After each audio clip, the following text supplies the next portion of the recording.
আসসালামু আলাইকুম ভিউয়ার্স, আশা করি সকলে ভালো আছেন। রান্নাঘরের পক্ষ থেকে স্বাগতম। আজকে আমি দেখাবো আপনাদেরকে আলু দিয়ে ডিমের চপ। তো দেখুন ভিউয়ার্স, আমি দুটি আলু সিদ্ধ করে এইভাবে পেস্ট করে নিয়েছি। তো আলুটার মধ্যে এখন আমি যে উপকরণগুলো দেব তা আপনাদেরকে একে একে দেখিয়ে দিতেছি। এখন আমি দিয়ে দেব, আগে থেকে আমি পেঁয়াজটা বেরেস্তা করে নিয়েছিলাম তেলে ভেজে, তো এটা আমি এখন দিয়ে দিতেছি।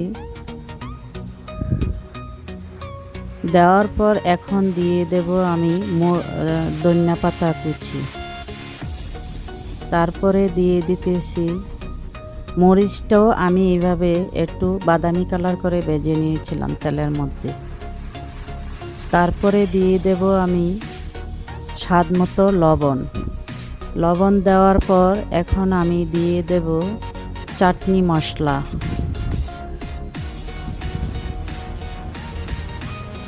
এক চা চামচ দিয়ে দিলাম। তারপরে এখন আমি দিয়ে দেব, আলুর ভর্তার মধ্যে সাধারণত সরিষার তেলটাই দেওয়া লাগে, তো এখন আমি কিছু পরিমাণে সরিষার তেল দিয়ে সব কয়টা উপকরণ একসাথে মিশিয়ে নিতেছি। তো দেখুন ভিউয়ার্স, আমার সব কয়টা উপকরণ একসাথে মিক্স করা হয়ে গেছে। এখন আমি যা করব, আলুটা এইভাবে একটু গোল করে নিয়ে চ্যাপ্টা করে তার মধ্যে আমি ডিমটা দেব। তো দেখুন ভিউয়ার্স, আমি আগে থেকে সিদ্ধ ডিমটা এইভাবে স্লাইড করে নিয়েছিলাম। আপনারা যেভাবে নিতে পারেন। নেওয়ার পর আলুটা এইভাবে একদম সম্পূর্ণভাবে মুড়িয়ে দিবেন। দেওয়ার পর হাতের মধ্যে যতই আপনি মিশিয়ে একদম সমানভাবে রোল করে নিতে পারেন। তো দেখুন, আমি একে একে আপনাদেরকে সব কয়টা বানিয়ে দেখিয়ে দিতেছি।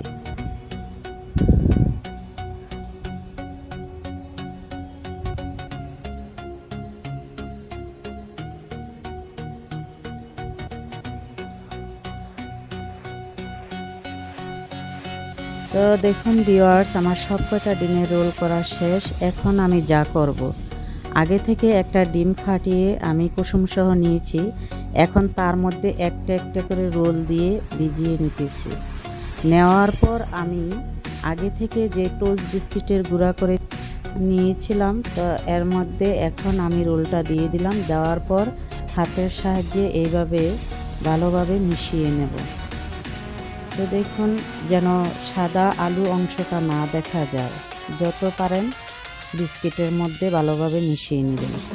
তো এইভাবে আমি একে একে সব কটা রোল বিস্কিটের গুঁড়ার মধ্যে মিশিয়ে নেব।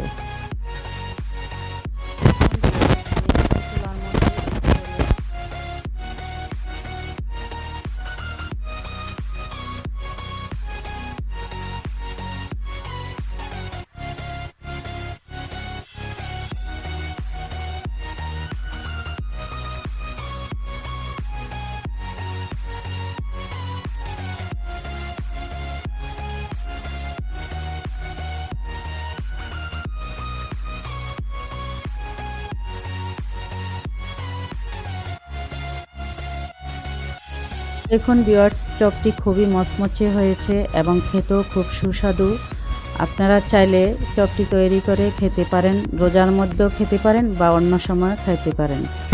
তো ভিউয়ার্স, যদি ভিডিওটা ভালো লেগে থাকে অবশ্যই লাইক, কমেন্ট, শেয়ার করে দিবেন। আমার চ্যানেলটিকে যদি সাবস্ক্রাইব করে না থাকেন অবশ্যই সাবস্ক্রাইব করে দেবেন এবং নতুন ভিডিওর আপডেট পেতে পাশে থাকার বেল আইকনটি ক্লিক করে দেবেন। আল্লাহ হাফেজ।